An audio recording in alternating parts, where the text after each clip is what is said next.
ಬೆಂಗಳೂರು ಪೂರ್ವ ಜಿಲ್ಲಾ ವಿಭಾಗ ಕೆಪಿಸಿಸಿ ಬೀದಿ ಬದಿ ವ್ಯಾಪಾರಿಗಳ ವಿಭಾಗದ ಶೆಲ್ ಅಧ್ಯಕ್ಷರಾದ ರಾಂಪುರ ಗ್ರಾಮದ ನಾಗು ಕೃಷ್ಣಪ್ಪರವರ ಮೇಲಿನ ಆಪಾದನೆ ಸತ್ಯಕ್ಕೆ ದೂರವಾದ ಸಂಗತಿ ಎಂದು ಬಿದರಹಳ್ಳಿ ಹೋಬಳಿ ಲೇಬರ್ ಬ್ಲಾಕ್ ಅಧ್ಯಕ್ಷರಾದ ಮುನಿರಾಜು ತಿಳಿಸಿದ್ದಾರೆ.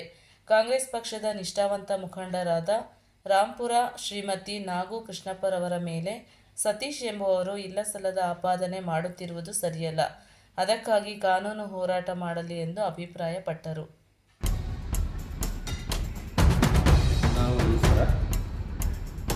ನಾವು ಮುನಿರಾಜು ಅಂತೇಳಿ ಮಾಜಿ ಬೆಂಗಳೂರು ನಗರ ಜಿಲ್ಲಾ ಕಾಂಗ್ರೆಸ್ ಪ್ರಧಾನ ಕಾರ್ಯದರ್ಶಿಗಳು ಹಾಗೂ ಹಾಲಿ ಬಿದರಳ್ಳಿ ಬ್ಲಾಕ್ ಲೇಬರ್ ಸೆಲ್ ಅಧ್ಯಕ್ಷರು.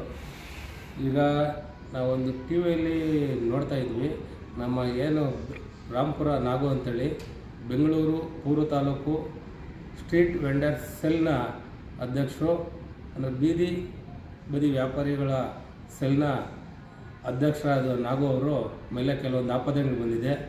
ಏನು ಅವರು ರಾಂಪುರ ಸತೀಶ್ ಅಂತೇಳಿ ಅವ್ರ ಮೇಲೆ ಇಲ್ಸಲ್ದ ಆರೋಪಗಳನ್ನು ಟಿ ವಿಯಲ್ಲಿ ಮಾತಾಡಿದ್ರು.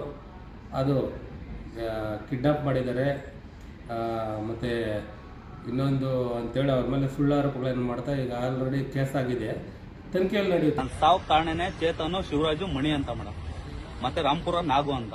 ಅವ್ರ ಕಡೆಯವರೇ ಹುಡುಗರು ಹೋಗ್ಬಿಟ್ಟು ನಿಮ್ಮದು ವಿಡಿಯೋ ಇದೆ, ನಿಮ್ಮದು ವಿಡಿಯೋ ಅಪ್ಲೋಡ್ ಮಾಡ್ತೀನಿ, ಬಿಡುಗಡೆ ಮಾಡ್ತೀನಿ, 1 ಕೋಟಿ ಕೊಡಿ, 80 ಲಕ್ಷ ಕೊಡಿ ಅಂತ ಪಾಪ ಹೆಣ್ಮಗುನ ಕೇಳ್ತಾರಂತೆ. ಅವರು ನಾವ್ಯಾಕೆ ಕೊಡಲಿ, ನಾವೇನು ತಪ್ಪು ಮಾಡಿಲ್ಲ ಅಂತೇಳಿ ಹೇಳಿದ್ದಾರೆ.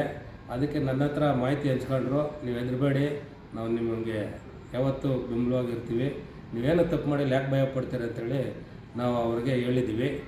ಅದರಿಂದ ಏನು ಈ ಥರ ಸುಳ್ಳು ನಿಮ್ಮದು ವಿಡಿಯೋ ಇದೆ ಅಪ್ಲೋಡ್ ಮಾಡ್ತೀನಿ ಅಂತ ಹೇಳ್ತಾರಲ್ಲ, ಅವರೇನು ವಿಡಿಯೋ ಇದ್ದರೆ ಬಿಡುಗಡೆ ಮಾಡಬೇಕಾಯಿತು. ದುಡ್ಡು ಹೋಗೋಕ್ಕೇನು ಬಡಿಗೆ ಇಡ್ತಾರೆ, ಹೋಗಿ ಅವರು 1 ಕೋಟಿ ಕೊಡಿ, 80 ಲಕ್ಷ ಕೊಡಿ ಅಂತೇಳಿ. ಇನ್ನು ನಮ್ಮ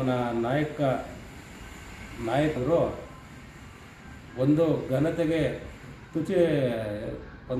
ತುಚಿ ತರಬೇಕಂತೇಳಿ ಇವರು ಒಂದು ಪ್ರಯತ್ನ ಪಡ್ತಾ ಇದ್ದಾರೆ.